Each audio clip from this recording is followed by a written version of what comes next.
My name is Anita Lambert, and I'm from Lancaster, Pennsylvania. I first learned that I had macular degeneration about a year and a half ago when I got up one morning and went to read the paper, and the print was distorted. It converted from dry to wet about a year ago. And one morning I got up and I had no sight in my left eye. It was black, which meant that I was bleeding actively into the eyeball. I don't have that problem today because of the therapy that I'm undergoing. So my vision is good, but it is not 100%. It probably never will be. Macular degeneration has impacted my life in small ways. It interferes with my reading, sometimes my distance vision. Sometimes driving is difficult, and it's difficult when there's glare or sunlight.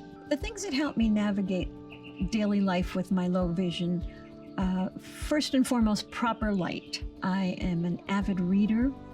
I am an amateur genealogist, so that involves research, especially online research. Without the proper light, I can't see a written page. I can't see a computer screen. I would tell someone who is recently diagnosed with macular degeneration to be hopeful. There are therapies out today that we didn't have many years ago. So most people, hopefully, if they catch it early, can continue to live independently, continue to work, continue to read, and pretty much live life as they've known it.